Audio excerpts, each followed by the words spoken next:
Good evening. And a very warm Manchester welcome to you all. I am Nazir Afzal. I'm honoured to be the Chancellor of the University of Manchester.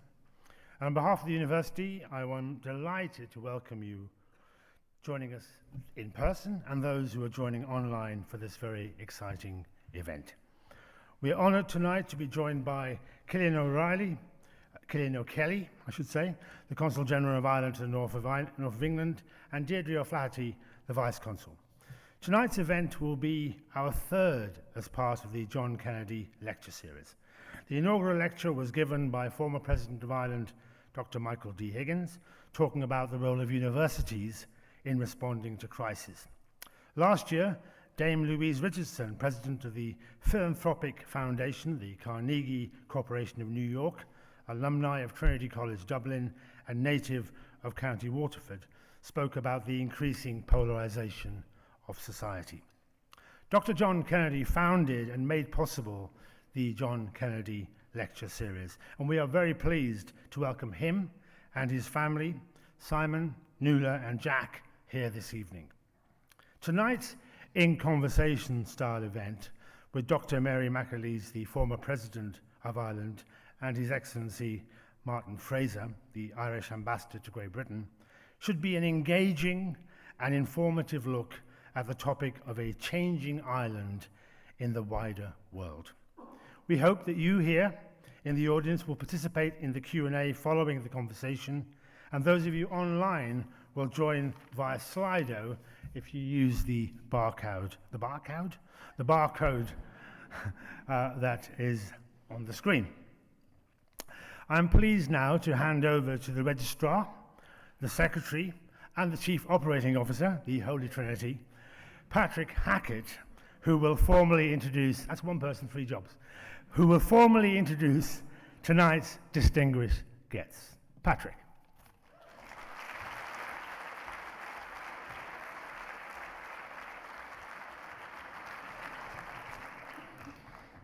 The old ones are always the best, Nazir. Thank you, Nazir, and good evening, distinguished guests, ladies and gentlemen, and a very warm Manchester welcome to you all. It's true, the sun always shines here in Manchester. Tranona ma díomh, fáilte mór, Monshen, Roiv, Galer. I'm thrilled, both professionally and personally, that the university has had such a tremendous response to this, the latest event in the John Kennedy Lecture Series, with well over 500 attending tonight in person and over 100 more joining us online. For me, it shows the high levels of interest and intrigue in how Ireland is evolving. And who better to discuss a changing Ireland in a wider world than the woman who was its president for 2 terms, and whom I will be introducing shortly. The world is certainly changing, and fast.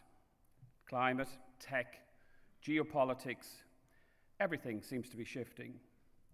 And with that in mind, our university has, since last year's Kennedy Lecture, been focusing much thought and effort on what a great higher education institution looks like for the 21st century, creating knowledge for the public good, locally and globally.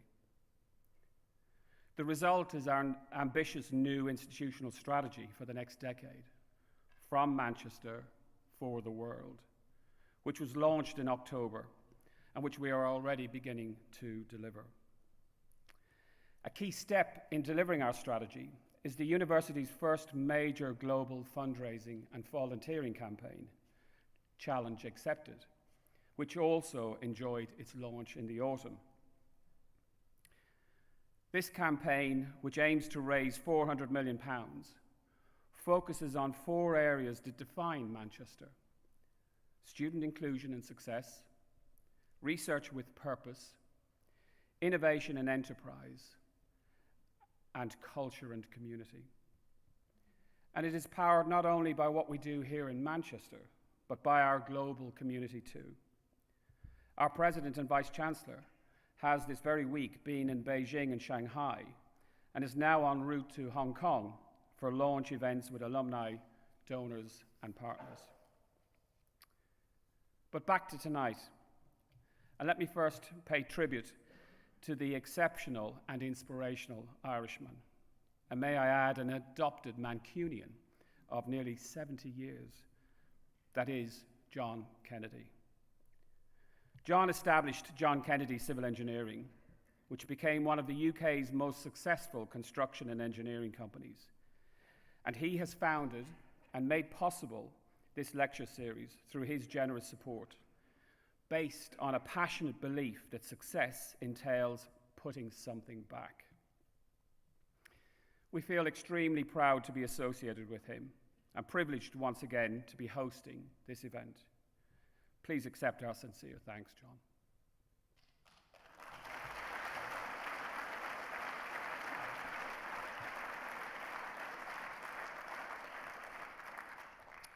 So now, without further ado, I will formally introduce our speakers and invite them to deliver tonight's event. Dr Mary McAleese was, as most, if not all of you will know, the 8th President of Ireland, and also the first President of Ireland from Northern Ireland. She served from 1997 to 2011, pursuing a theme of reconciliation through a focus on the building of bridges, which culminated in the 2011 state visit to Ireland by Her Majesty Queen Elizabeth II, the first such visit by a British monarch since independence, and an historic event I proudly remember Dr. McAleese hosting. Prior to her presidency, she had graduated in law from Queen's University Belfast and been Reid Professor of Criminal Law, Criminology and Penology at Trinity College Dublin, before returning to Queen's to become Director of the Institute of Professional Legal Studies and subsequently the first female Pro-Vice-Chancellor of the university. Dr. McAleese was also a founder member of the Campaign for Homosexual Law Reform, the Irish Commission for Prisoners Overseas, and Belfast Women's Aid. For the last 10 years, Dr. McAleese has been back at Trinity College Dublin, where she holds the office as Chancellor, having succeeded her presidential predecessor, Mary Robinson. Tonight, she will be joined in conversation by the Ambassador of Ireland to Great Britain, His Excellency, Mr. Martin Fraser. Ambassador Fraser joined the civil service aged 16 and rose through the ranks before joining the Department of the Taoiseach in 1999, where he served as Secretary General to the government and Secretary General of the department for more than a decade.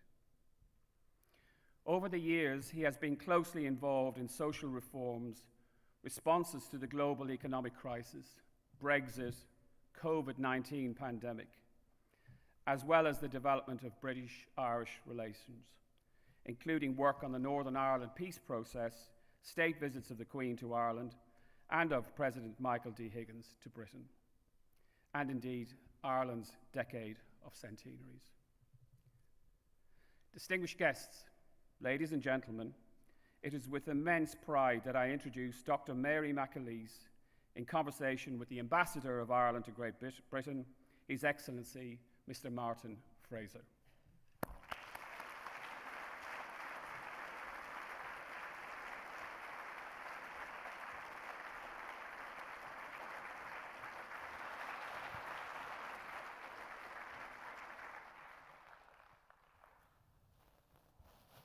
Thank you, Patrick. Thank you. Thank you, Chancellor. Thank you to John Kennedy and his family as well. It's wonderful to be asked to interview a former President of Ireland on such an auspicious occasion. I'm carefully chosen because the former President of Ireland knows that a serving ambassador will be really, really difficult with his questions. I'm also grateful that the picture you've shown is when I was 16. Anyway, what Patrick said we've been up to probably accounts for the fact we're well, you're looking the same, Mary. So, Ireland and the wider world, this is a week or a month where Ireland features in the wider world, the week of St. Patrick's Day, We had the Taoiseach, as people will know, in London at the weekend. We had the Taoiseach in the White House. We had a Minister Cummins here in Manchester, and we have people representing the country all over the world, and we try and project our values, and we also have a lot of focus on us. And I suppose the themes of my questions for Mary are about how Ireland is now seen in the wider world and how Ireland has changed. And I think that a theme running through this is Ireland has changed quite a lot, and I think for the better, and I suspect, broadly speaking, Mary would agree with that. That doesn't mean it's perfect. And the world is probably changing somewhat for the worst, arguably. And what we try and do, at least what I try and do, and I hope this conversation might illuminate, is where Ireland maybe can help the world, or help us think about how the world is changing and how we can try and make the world a better place. So that brings us to the peace process, it'll bring us to Northern Ireland, it'll bring us to social change, and it'll bring us to the international situation as well. So just to start, Mary, if I can, your time as president, I mean, there was a lot of dramatic change when you were president and afterwards as well. And that change continues. Could you say something to us about a couple of the areas where you've seen the most significant change in Ireland in recent times?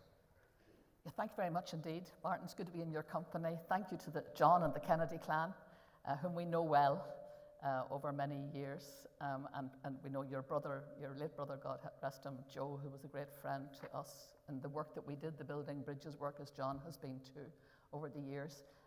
Thank you to Nazir and to Patrick. And may I say to all the team who've just made us so welcome here, and thank you for turning on the sunshine. We have, Martin and I live in the west of Ireland, and we managed to miss the sunshine in Dublin. We should have actually taken the train up just to see what it was like on St. Patrick's Day, where they actually got sunshine and dry weather, whereas we in the west were sodden as usual. Still, it's still worth the living there. My husband Martin and I, born and raised in Belfast, lived there through the Troubles, educated obviously in the UK system then. And so the big change for us, and I think the big change for Ireland, has to have been, and it ties in beautifully to what Nazir was saying about universities and what Patrick was saying. Education.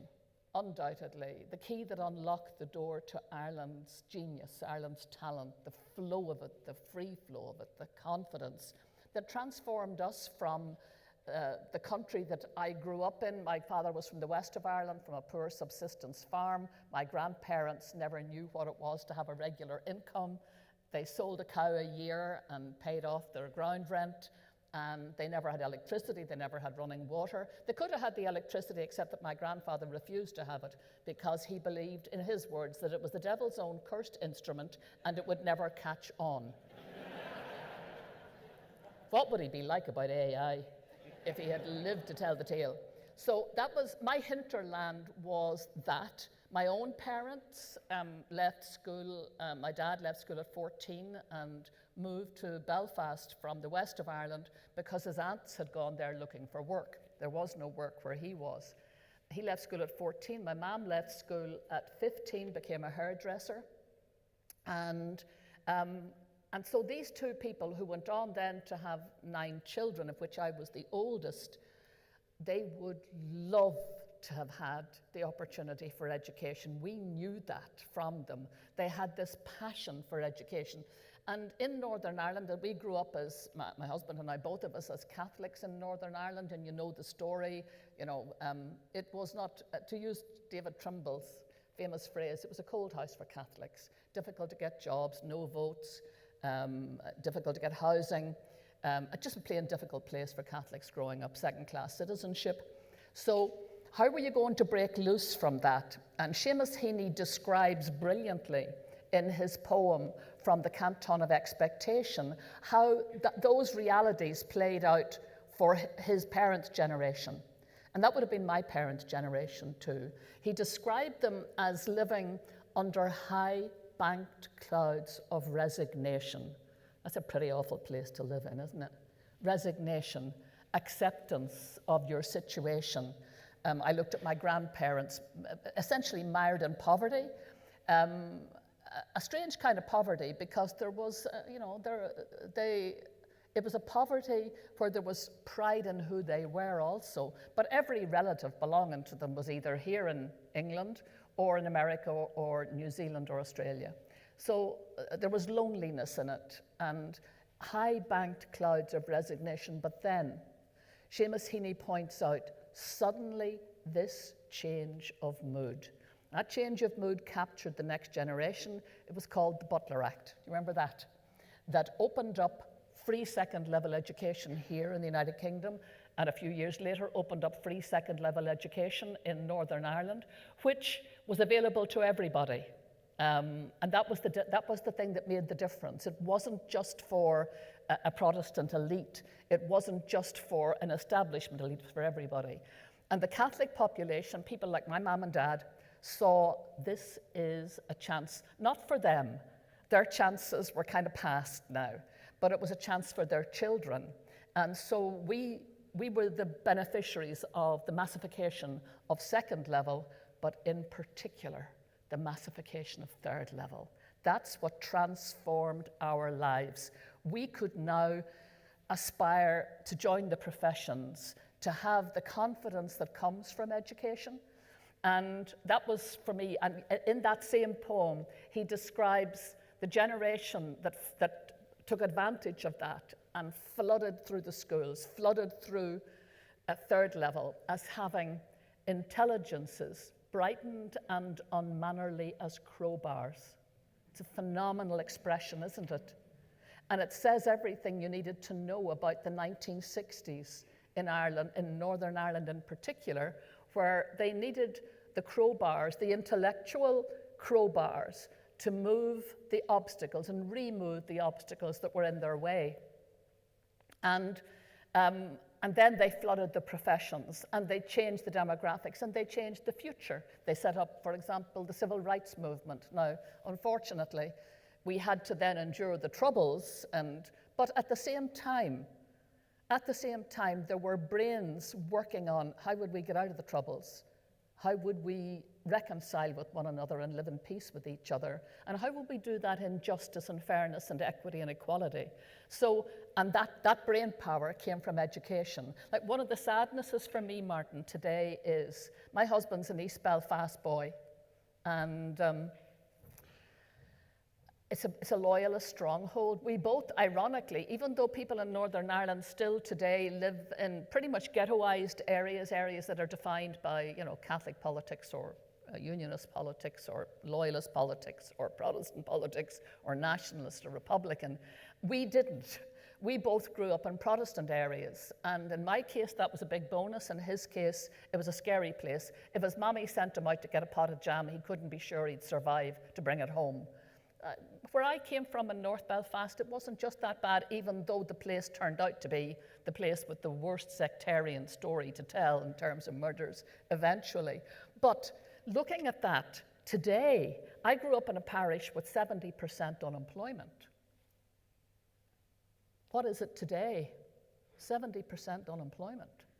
Martin grew up in a loyalist area, and there, 3 times more young people, and this is in the United Kingdom, incidentally, let it be very telling, 3 times more young people leave school at 15 and 16 with no qualifications than anywhere else in the United Kingdom, or indeed in the Republic. The waste of that, the wastefulness of that talent base. And then what happens? They are still very attractive to the paramilitaries, they are the gophers, and they all, of course, want the Ray-Ban sunglasses, and they all want the £800 Nikes, so, they are easy fodder for gangs and paramilitaries. And I look at them and I think, we're missing a trick here. They need to know the power that we knew, the power that came from education. In the Republic, where I did not grow up, but my children eventually did, as teenagers, they moved with us when I became elected. And I was elected while I was still working and living in Northern Ireland. I mean, what's this for an election? I had no vote in my own election in 1997, imagine. And I was one of 60 first cousins. Not one of them had a vote. I could have won the election without any help from anybody else if they'd had a vote, but they didn't. And if I was still running for election there, I still wouldn't have a vote because if you live in Northern Ireland, you're not, you're interested in the result, but you don't have an input into the result. But thank God the people of the Republic voted for me, which was wonderful, and gave me that opportunity to distill the determination that Martin and I have, that we were at a crossroads moment. I was elected in '97. We had no Good Friday Agreement, but we did have the makings of an agreement that had begun a number of years earlier with the Downing Street Declaration that we'll probably talk about in a minute or two, and the process that painstakingly led to the consensus that was the Good Friday Agreement, which was miraculous, you know, because it was, everybody pulled every, you know, from all sides, they pulled every small thread to create the tapestry that gave us, and it's a reasonably robust, more robust than people think, that gave us the Good Friday Agreement in '98. But Martin and I, we had grown up with the Troubles. We grew up with misery. We grew up with the friends who were lost and died, including, we were married 50 years ago this week, and I know I'm a saint. And as Martin would say, married to a martyr. But on the day we were married, I mean, 2 of our wedding guests were murdered, and that was a sectarian murder. And if anything ruins a wedding, believe me, that's it.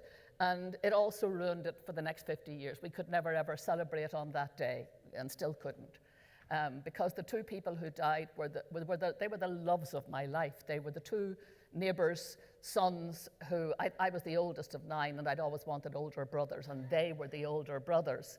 And so when you're carrying that kind of grief, you do have to ask yourself quite profound questions about, where do I stand in relation to this? I mean, some people went out the next day and shot a Protestant man, complete randomer, in a bar, because my 2 friends were murdered in their bar, and went out and shot this man because he was a Protestant and he was easy pickings in a bar. And when you live with that kind of tit for tat, they did this, therefore we'll do that, you see the stirrings of hatred and vengeance. And thank God both Martin and I discovered, we just thought that was stupid. We thought that was the worst zero-sum game we could possibly get involved in, and we wanted to move beyond that. We were both big fans of Dan O'Connell, the great liberator, you know, who was not just a champion of Catholic emancipation. And this is where I think your story, your question takes us as Irish people. Our story is not the story of England or Wales or Scotland. It's a very, very special story. We have distilled into us, from a very long time back, the realization of the zero-sum game that is conflict, because we were exposed to it for so long. We were oppressed for so long, save in your presence, we were. And, you know, colonialism, imperialism, almost destroyed us, but it didn't destroy us. It built into our psyche a determination that is not all that well understood, but is actually expressed, for example, in our neutrality today. It's a military neutrality which says, you know what, we think there's a better way of living. There's a better way of being neighbours to one another, and it is to try and find consensus. You know this as a diplomat. Yep. Diplomacy, we believe, to be the answer.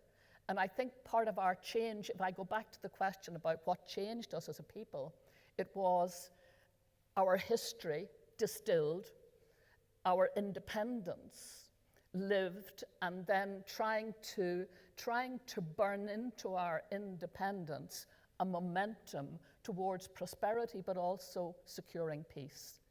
And that's been and we were so lucky. Look at all the confluences that flow into Ireland. Our people emigrated. It was interesting listening to the Taoiseach this week to remind Donald Trump in the White House, over 30 million Americans claim to be, you know, Irish background. And we're so proud of what they've accomplished. The same here in England, and the same in the United Kingdom, where so many Irish came. They came very often at the beginning with very little. They experienced very often a lack of welcome, and yet they stayed. And what did they do? They did what my parents did. They invested in their children and their children's education, and now they are corporate America, they're corporate Britain, they're political America. They are proud people, and they've never forgot who we are back home. And we keep, this is one of the, I think, the great things about being Irish. You never are the first Irish person anywhere in the world. Just trust me. Just doesn't happen. And when you get there, wherever it is, there's always a posse waiting for you. And they have kept that glimmer of Irishness with pride, and they've also helped each other. Possibly because when they went to places that, you know, where the sign said no Irish need apply, they had to fall back on each other. And they did that, and they created the nexus of goodness and care, and mostly charity, you know, the odd gossip and the odd begrudgery. I did an interview a couple of weeks ago with Cara Owen, who is the new British ambassador to Ireland. She's hilarious. And she presented her credentials to the last of the ambassadors to present credentials to President Michael D. Higgins. And she did it in Irish. Can you imagine the nerves of a British ambassador standing about to talk in Irish? She was brilliant. She brought the house down. But she was saying that, I was asking her how she was getting on, and she said that by and large, you know, she's got this wonderful welcome, but occasional Irish begrudgery. And I said, seriously, in Ireland? Never. Amazing. As if. So we laughed at it because we do know, there's a hint of it in us. We like to, we do like the odd begrudgery session. So Mary, can I ask you? But I think, just to go back to your question, we are, because I keep forgetting it, and I said, I did warn you, I would do this. Chosen, didn't I? Yeah, I did warn you. But it brings us back to who we are as a people. We talk things through. We do talk ourselves to death. And we have huge intergenerational conversations. We follow the media, we follow news, we follow national and global politics with a vengeance. And I think that makes us a discursive people. And best seen, for example, in 2015 when we had the same-sex marriage referendum. And my son, who is gay, was deeply involved in that, and he was desperately worried it was going to be lost. And I kept saying to him, son, I'm doing this since 1976, when David Norris and I and a few others set up for the campaign for homosexual law reform.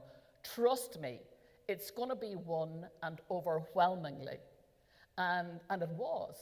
But what led me to know that was that trajectory of intergenerational debate. Like, I knew if my mother could be prized away from, now she didn't have a vote, thank God, but if she could be, because she was in the minority, but just in case, if she could, as she was eventually prized away from saying to me, oh, I think I'd have to go with the church, and I was saying, thank God you haven't got a vote.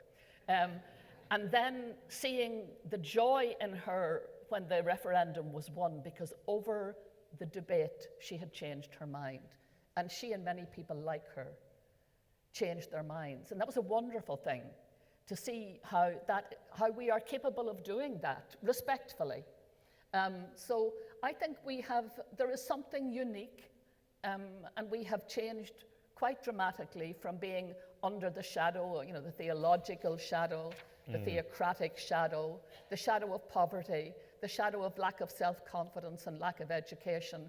And now we're aglow with confidence, and here we are, wealthier than we've ever been, and doing better than we've ever done, and standing up for principles and values that mean something in the changed world for the worse. So can I ask you about that, Mary? Although before I say that, there's no competition between ambassadors, right? Ambassador Owen's a friend of mine, but can I just say I presented my credentials to the King in English. Well done. Saying. It's a pity you didn't get a chance to present them to Queen Elizabeth, because she had good Irish. Better than mine, probably. So that's a missed opportunity. I'll get over. You mentioned something there, and you mentioned the Downing Street Declaration and the Good Friday Agreement, and this is something I grapple with, and I'm often asked about what Ireland can teach the world. And I'll be honest with you, because I was involved not with the Good Friday Agreement, but certainly its implementation. And There's two Martins in this story, by the way. The one who lives in the west of Ireland is Dr Martin McAleese, Mary's husband, not me, in case you were wondering where they all live in. But so Martin obviously had a huge role in the peace process, as well as President McAleese. I used to be, I'm still asked the 25th anniversary of the Good Friday Agreement and the 40th anniversary this year of the Anglo-Irish Agreement of '85. You know, what does it mean for the rest of the world? And I used to always say, well, everywhere is different, you know, not to disrespect, you know, to misquote Churchill, the integrity of other conflicts. I've actually started changing my view on that now, and I now think, when I talk about the Good Friday Agreement, what's its essence? Its essence is the use of peaceful means to attain political objectives, equality, respect, human rights, political institutions that accommodate difference. And as the world seems to deteriorate, I actually now, I'm inclined to say, actually, no, we have a lot to teach. And I don't say that from a point of view of arrogance. Ireland's great. But I start thinking, actually, these principles are really important for the world and for other conflicts, and we really need to promote them. But I don't know, Mary, what do you think? 98 was seminal for Ireland, but what can it teach the world now with everything that's going on?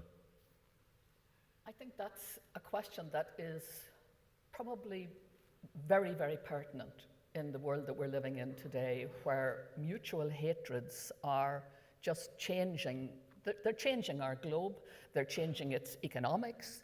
And we ask ourselves, I think many people are asking ourselves, how do we try and reassure our children about this world that is opening up to them on a daily basis, with missiles flying in places that we thought they would never fly in, with language being used that is creating more and more hatred and vengeance, and we've been through a lot of this. This is familiar territory to us, perhaps not the missiles, but certainly the conflict and the violence. This is grist to the mill of those of us who grew up through the Troubles in Northern Ireland, and who understand that conflicts between neighbours are particularly toxic and particularly hard to resolve, but you have to resolve them if you want to live in peace, if you don't want the zero-sum game of conflict to be an enduring phenomenon from generation to generation, which it is in parts of the world today, particularly the Middle East.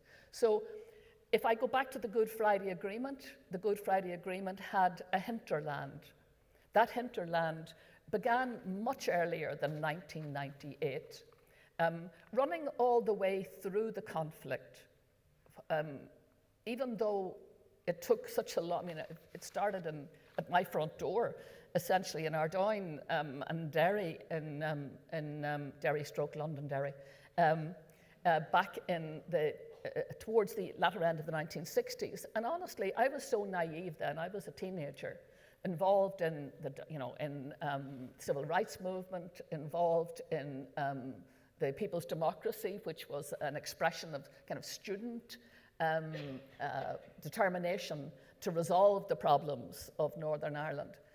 We were desperately naive then, and I actually thought that when the first bombs and the first killings started, that it would last a week.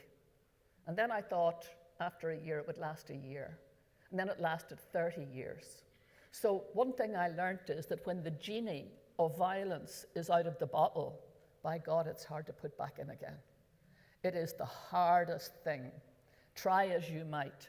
So how do you go about moving through all of that, bearing in mind that every day then you're accumulating anger and frustration and vengeance and tit for tat. So things are just getting worse on a daily basis. And one of the things I learned is there does come a point at which people say, you know what, enough's enough. We've just had enough. And that did happen. And the person who noticed that it was happening, and it was happening to a particularly important constituency, and that was the paramilitaries in the prisons, was a priest called Father Alec Reid, great friend of mine, great mentor to me. And Alec noticed that the prisoners, who were now a full generation in the 1990s, they got into prison in the 1970s, many of them, and they were saying to themselves, we can't win this war and we can't lose it. And the British government can neither win it nor lose it. So what does that mean?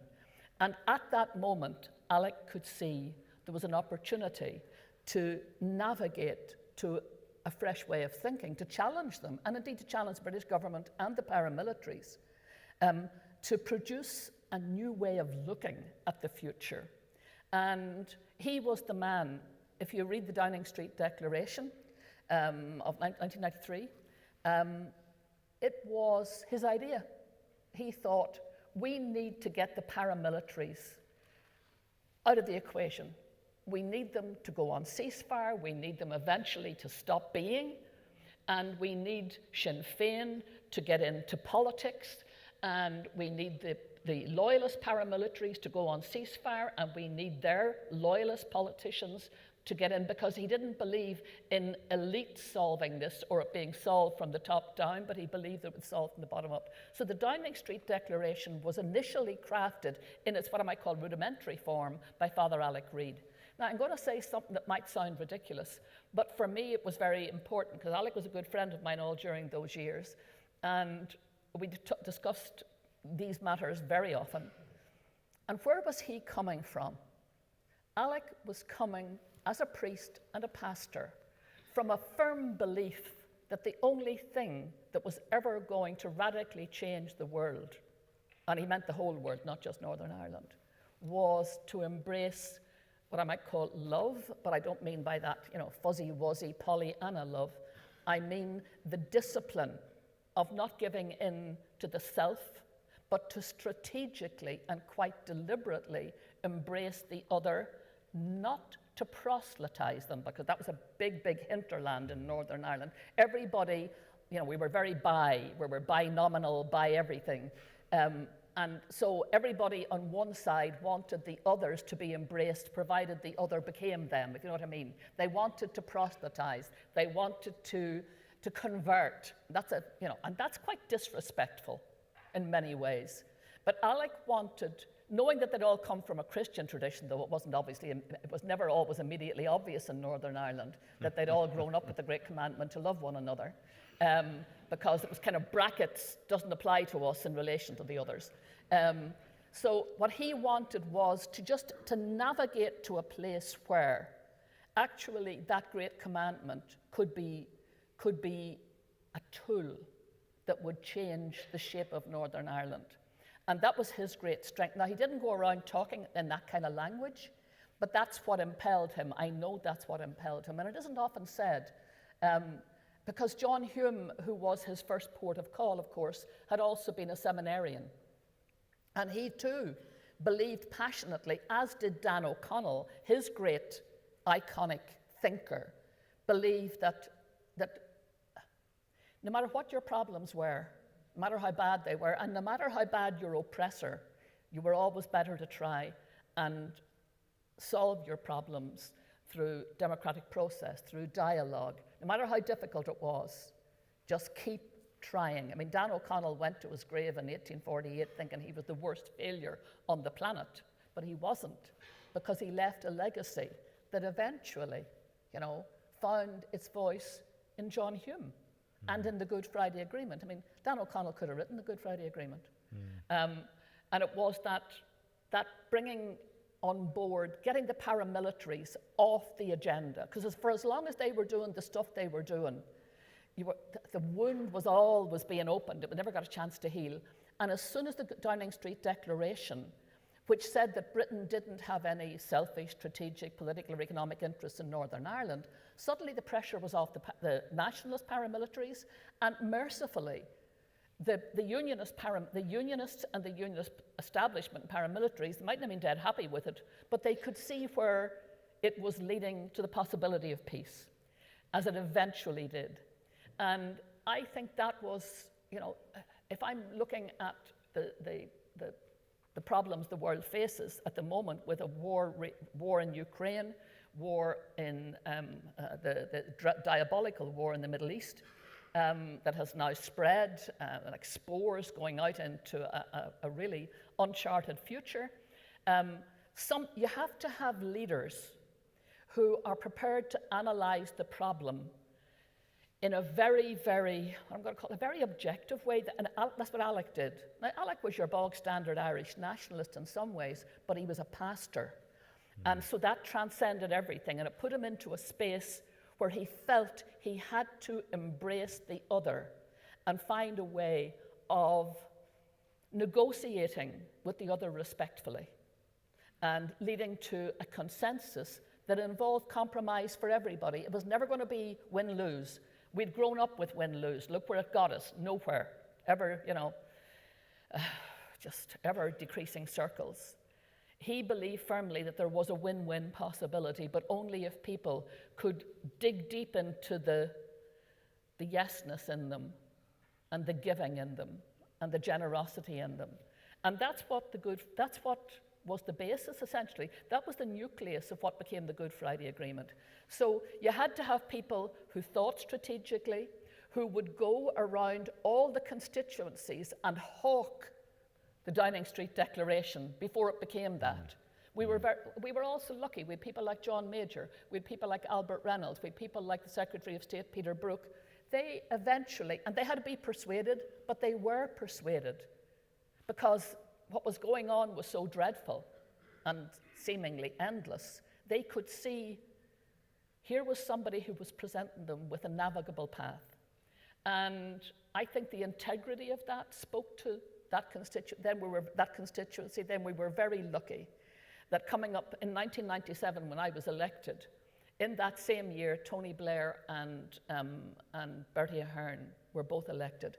And their relationship, like the relationship of John Major and Albert Reynolds, was sound. It was respectful. It wasn't like Charlie Haughey and Maggie Thatcher. It was not a good relationship. Though having said that, and let me backtrack a little bit to Maggie Thatcher, just a little bit. Not words I ever expect to hear you say, but go on. Just backtrack because it was important. It's an important thing. My father there was a very, really awful attempt on my father's life. He had a pub on the Falls Road. Loyalists put a car bomb outside it with the intention of killing him. And they didn't kill him, but they did kill a young mother of 3 children who ran across the road. My father saw her run across. The car bomb exploded. A piece of shrapnel, actually it turned out the keys of the car broke her neck and she died instantly. And my father thought that she had just fainted. And so he went to gather her up. And it was a cameraman from RTE who arrived on the scene who broke it to my father that she was dead. So my dad, who was a happy-go-lucky publican, full of the old crack, your typical publican and full of old stories, he left home that morning. And I don't know who he was when he came home, but for the next 2 years he suffered from catatonic depression. And so he sat and he sighed he didn't talk, and he sat and he listened to the transistor radio all the time, but he never spoke for those years, pretty awful. And I come home one day from university, and my mother said to me, "You're not going to believe this." She said, your father spoke today. And I said, "What did he say?" And he said, "Shut up, you old bitch." And I said, dear God, I said, "He said that to you?" And she said, no, he said it to some woman on the radio called Margaret Thatcher. So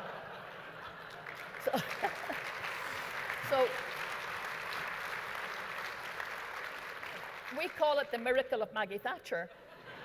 And she's not noted for miracles, except in our house, because that brought my father back to life. And I never knew, what the heck did she say? Because we didn't have playback in those times. I had no idea what was going on. She wasn't Prime Minister incidentally at the time. She was Minister for Education, God help us. And so whatever she said really annoyed my dad. And it was Alistair Campbell, God bless him, who actually solved the riddle. She had taken free school milk away. Yeah.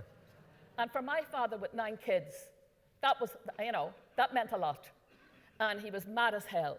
And that brought him back into conversation again and brought him back to life.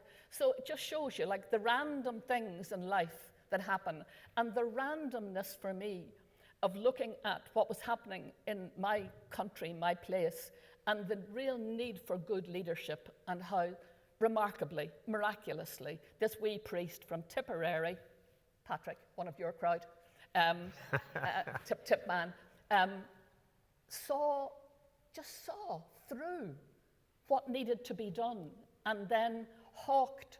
And I often saw Alec would type it up on his, what became the Downing Street Declaration on his typewriter. He had the worst typewriter in the entire world. It was hit a note, a black note, and then you'd get a red one, and then you'd get space, and it was just awful. And one of my jobs eventually was to type that up properly, make it reasonably intelligible. But he hawked that around Irish government, British government, and then he found the people who could move that and gel it into what became the Good Friday Agreement. And I look at John Hume, I look at David Trimble. Now, I knew David Trimble, though God knows there was no love lost between us. He had been my lecturer in college, in university, and unknown to me, when I went for the job in Queen's as director of the Institute, there were 2 candidates, and he was the other one. And he wasn't pleased that a former pupil got the job. I didn't know that he was the other candidate. Probably wouldn't have changed my attempt for the job, but nonetheless, I might have been able to assuage it, because his wife is a wonderful woman, Daphne. She was behind me at Queen's, and I credit her with a lot of the change that happened in him and the courage that he found. Because don't forget, when he was standing, in the room that became the place where the Good Friday Agreement was pulled together, and there was no great guarantee, even up to the last minute in the early hours of Good Friday, that it would pull together. Everybody belonging to him had abandoned him. His party had abandoned him. He became a pariah. But I know that he went home to a house where his wife, Daphne, who hadn't a bigoted bone in her body, she's an extraordinary woman, and I was always glad that when they were courting secretly, they courted in my father's pub. Really? Yeah. And I thought at first it was an accident, and Daphne said, "No, we know you wouldn't tell anybody." We knew you wouldn't tell anybody. And so I think going home to that home, in the same way that when John Hume went back to Pat, the house was the oasis, because once you opened that door, the cacophony of chaos that was trying to emulsify you and trying to tell you that everything you were doing was wrong, and also quite menacing and threatening and violent and dangerous. So I like to think that leadership that came together, that's what we can tell people who need to build processes. You need to analyze your process. You need leaders who are prepared to stand back from the daily tit for tat. I mean, remember when the Canary Wharf bomb went off? Oh God. Like, we had worked so hard to get a ceasefire, and we had the IRA ceasefire. We had Gusty Spence, God bless him, the loyalist ceasefire, based on the back of the Downing Street Declaration. Yeah. And then we had Canary Wharf, and the whole thing looked like it was going to go up in a heap. And it didn't, remarkably. Why? Because the leaders were still invested, and the people, importantly, were still invested and believed that we had to get through this, that no matter what the bad stuff was, it was a bit like Omagh. And I was elected in 97, and that first summer of 98, we were walking along a country road in Roscommon when a police officer came up and tapped me on the shoulder and said, "I have bad news," and that was Omagh.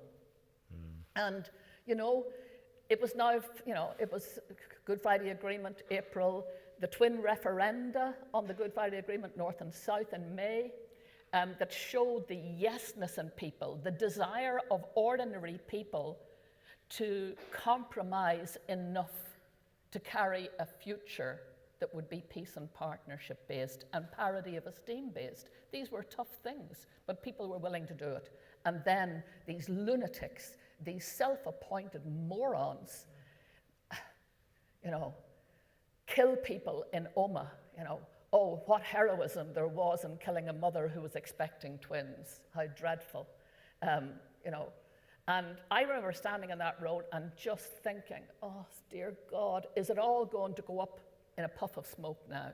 Are all those little thin pieces of the tapestry, are they going to be pulled apart, and are we going to be at each other's throats again? And a fascinating thing happened. That day, I decided, well, I'm going to Omagh now. And of course, I was advised strongly by our DFA and our police, this is not a good idea. You know, God knows what will greet you as the President of the Republic in Omagh. But I had been involved with Omagh for a long time. I'd helped set up a campus there for my university. I knew everybody in Omagh, all the main players on all sides. I knew them. And I rang the chief executive of Omagh District Council and I said, look, John, I'm being advised to stay home. And I really feel I want to be there. And I'll never forget what he said to me. He said, we need you. We need you here. So I went. And I got out of the car, and there was a man called Alan Rainey, who was the head of the council at the time, a unionist, a strong, staunch unionist. And he was coming in my direction. And if ever there was going to be a moment when he might have just stood back and been frosty, he came at me, he threw his arms around me, and the two of us hugged and cried. And that, to me, was a moment when I was so certain this is going to hold. This peace belongs to the people, and this is why I think that Northern Ireland doesn't have a lunchbox that says peace on it, and that you can open up and here is the navigable path to the end of war. But it does have a distilled experience of leadership that can dig deep into what I'd call the ordinary everyday person who suffered. And in that great mass of people, you will find a willingness to compromise. You will find a sense of the sacredness of the human person. You will find that they have suffered enough. And if you are the kind of leader, inspirational leader, who's prepared to go into that space and not go into the easy space, believe me, is to keep stirring it up, to keep bombing, to keep hating. That's the really easy populist space. The more difficult one is to stand and turn your face to your own community and say, folk, we've got to compromise. We've got to give. We've got to be generous. We may have to forgive, but for the time, and we'll never forget. But if we want to live with our neighbours, first of all, we're going to have to get to know them better and stop pretending to ourselves that we know them intimately. Because believe you me, you can live next door to people, as we did, cheek by jowl, next door, and live in terminally toxic ignorance of one another. And you have to penetrate that. And that means a voluminous capacity for self-critiquing. I mean, when Martin and I were in the Aris, the number of groups that came to us, cross-community groups, initially, it has to be said, dominated by women, cross-community groups, who came and said, we're just fed up with this, you know. We think there has to be a better way. We think that we have to be capable humanly of something better than this. But in order to be able to create something better, we have to be able to get on with our neighbours. We have to know what makes our neighbours tick. And we have to stop thinking we know what makes them tick. And so we met these groups that came on, you know, tours of history and Irish history, and who told us how they had been changed and their perceptions had been changed. Didn't turn nationalists into loyalists and unionists, didn't turn unionists into nationalists. It turned them into good neighbours. And that was a big bonus. And that is the basis of the Good Friday Agreement. Thank you, Mary.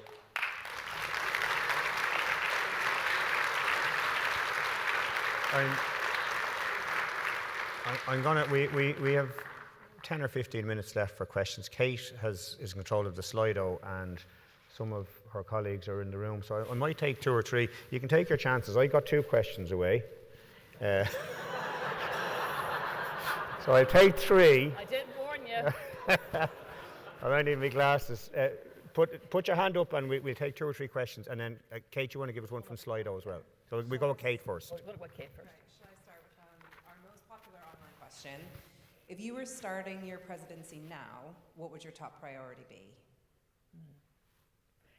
if I was starting it in this year, it would still be about building bridges, and hopefully I would have exactly what we've talked about. We would have had the experience of delivering the peace that Northern Ireland has known since the Good Friday Agreement, in particular in the 7 years, after 7 years the DUP came on board, and we had the remarkable miracle of the Reverend Ian Paisley going into government with Martin McGuinness, people who, when I was growing up, I couldn't imagine them ever sitting in the same room, never to mention laughing with each other and telling jokes and becoming known as the Chuckle Brothers, whoever thought it.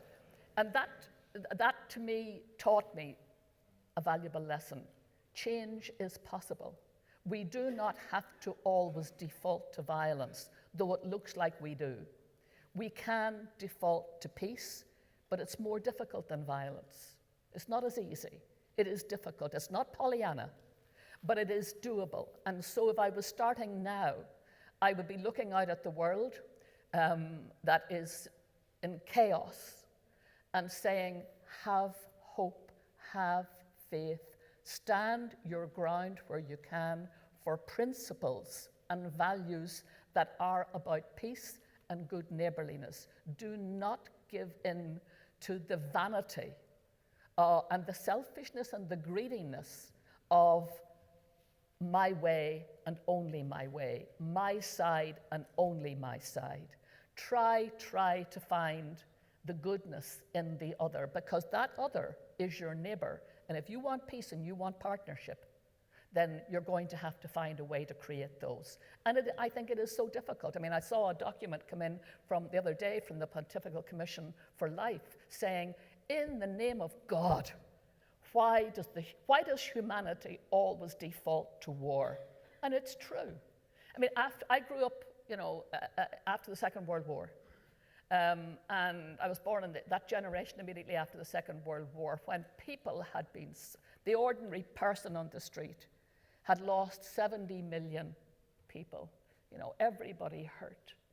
And all young people, mostly young people, young men who'd given their lives. And people were sickened of violence, and they knew its cost. So that gave us a generation that were determined to do something different. They were going to default to peace. They were going to recalibrate the world. Universal Declaration of Human Rights, the United Nations, all those treaties that spun out from it that were to create this nexus of global endeavor to build the peace. And then we had the wonder, dare I mention it, of the European Union, where we were partners in peace and partners in prosperity, and France and Germany that had knocked the melt out of each other. And God bless us all, the United Kingdom in those days, building up a Europe of the nations and partners. My God, some people thought it was a straight road ahead, but it wasn't, because, go back to, why does humanity always default to war? Because all those things that we had built, they were being built for the first time by human beings. We'd never had a Universal Declaration of Human Rights before. Yes, we'd had a League of Nations, but the United Nations was a phenomenon, and the treaties were phenomena. And we didn't realize. We thought, you could have those, and you wouldn't have to keep working for them and working at them and working with each other and always finding, consensus. And every time there was a fluff in Europe, everybody's saying, that's it, it's all over now.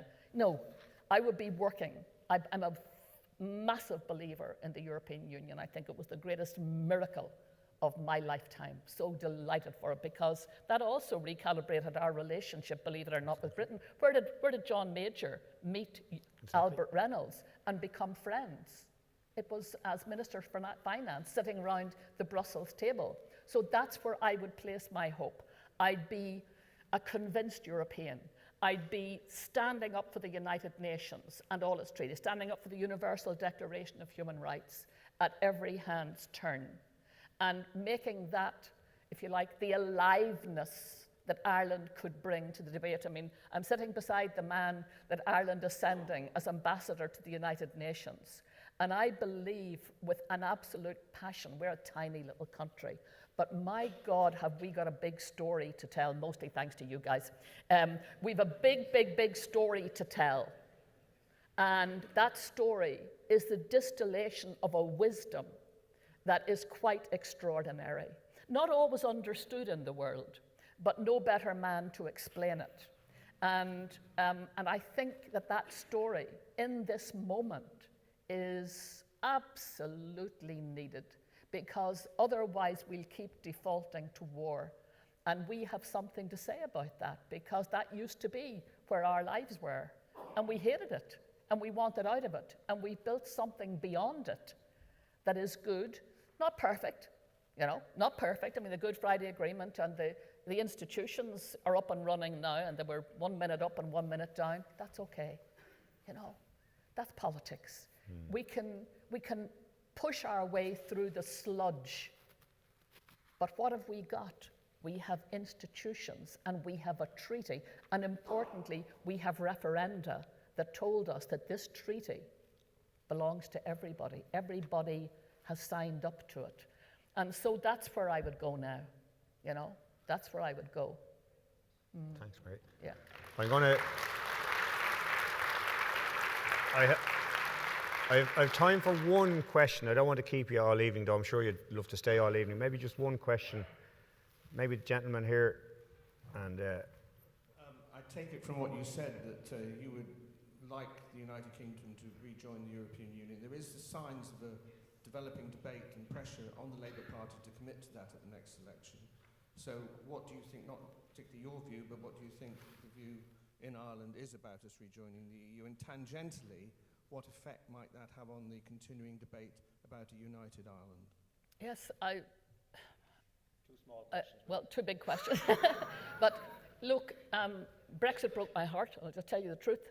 I was living in London at the time of Brexit, working in London, and I remember being in the Irish embassy with one of your predecessors, Dan Mulhall, with a group of Irish people whom we were trying to, representing Irish groups, and we were trying to persuade that Brexit was not going to be good. And we knew it was not going to be good for the Irish-British relationship, because now those wonderful days when everybody in Ireland, all the politicians and business people and trade unionists and farmers, they were all on speed dial to each other in the United Kingdom.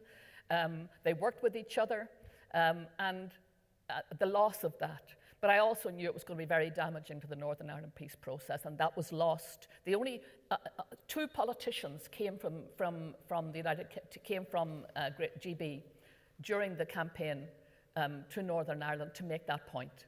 One of them was Theresa May, and the other was Alex Salmond.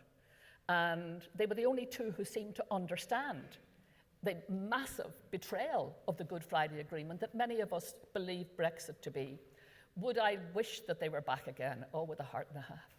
With a heart and a half, because they're missed desperately. But going back to that day in the embassy, Dan Mulhall told a story that day to the audience. He said, as we're sitting here right now in Brussels, there are 27 meetings taking place across a range of constituencies, everything from universities and Erasmus and research programs, right the way through, to the highest level politics to do with war and peace, and everything in between. All the constituencies meeting each other around the European table, getting to know each other, working towards consensus. That's the most important thing. And then building up the relationships. After Brexit, that all fell away, just fell away. And the loss of that it was just like, the oxygen tank being switched off, the life support machine of so many relationships that had to be built in other ways that were never going to be as robust as sitting around that table together. Now, I'm delighted. It's an open secret. If anybody watching our Taoiseach defending Keir Starmer in the Oval Office the other day will know how important we regard the relationship with Great Britain. I mean, we invested heavily in it.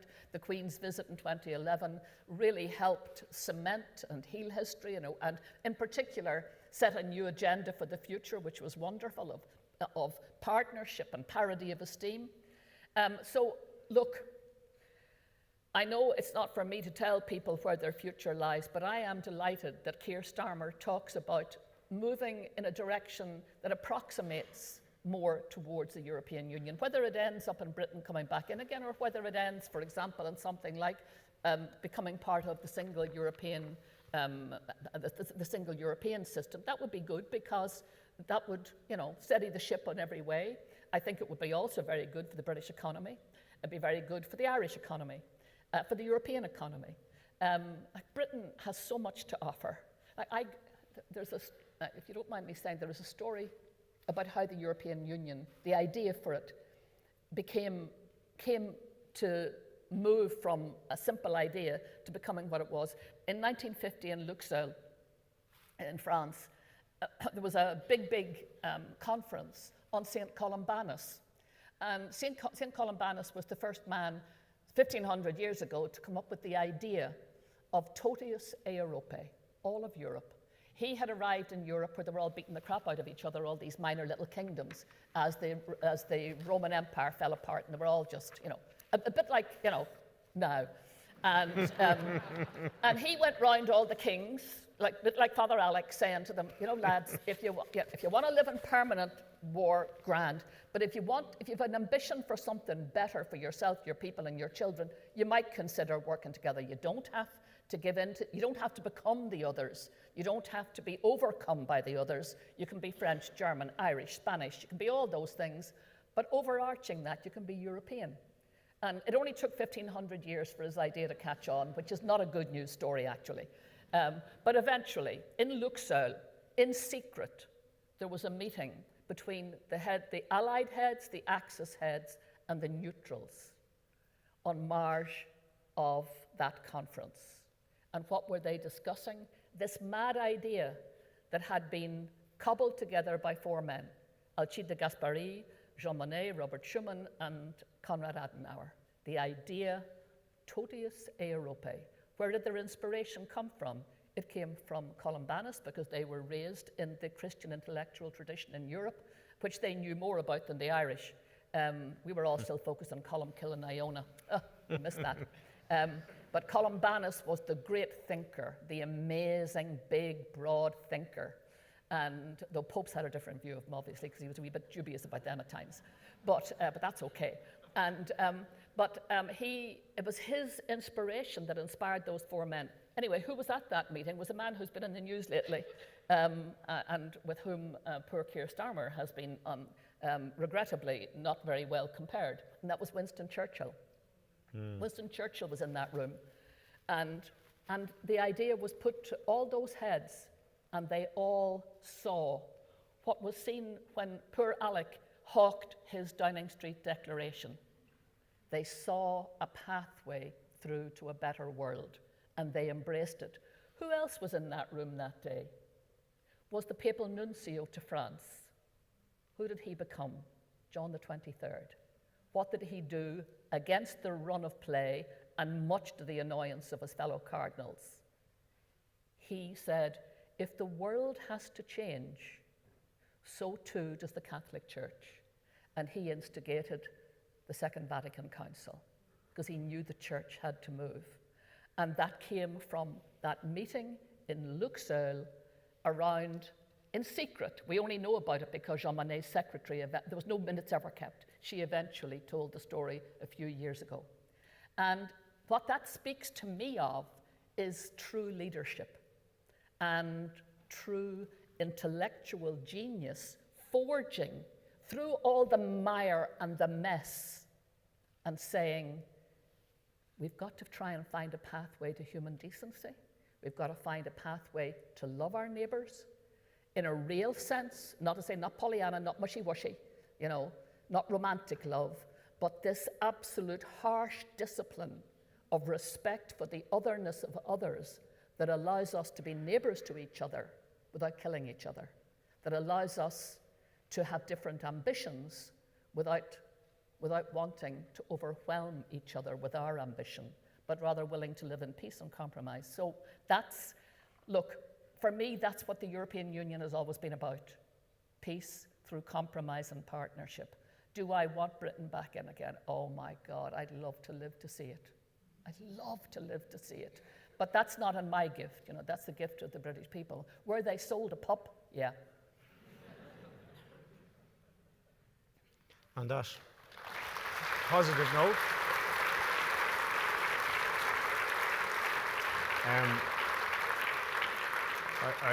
I'm in no doubt people came out to be, hopefully to enjoy themselves, but also to learn and to think about leadership. And what can I say?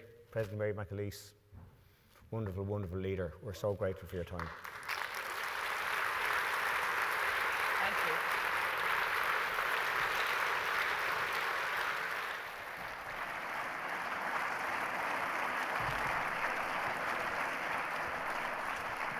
Can I just wish our ambassador and his wife Deirdre every success as they go to represent us at the United Nations, because talk about timing. Comes the hour, comes the man and woman. Thanks, mate.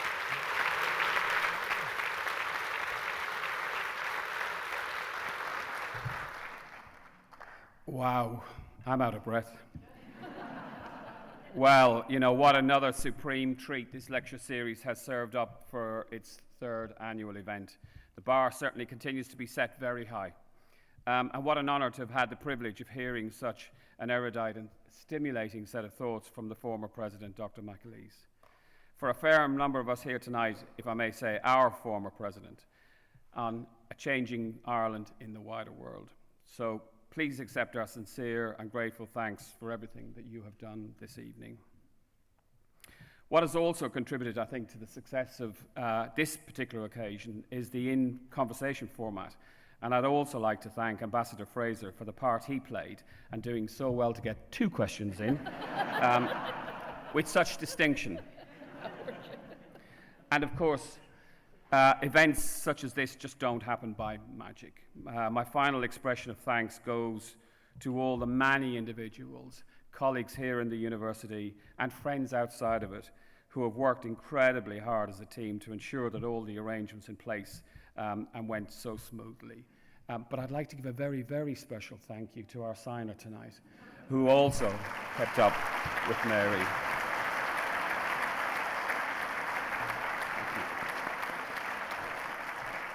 Okay, we're now going to move down to the ground floor of this building, where there is a drinks reception and some canapes, all generously supported by John Kennedy. You're all very warmly invited to join us there for that. And finally, will you now join me in one last big Manchester round of applause for Dr. McAleese and Ambassador Fraser. Thank you so much.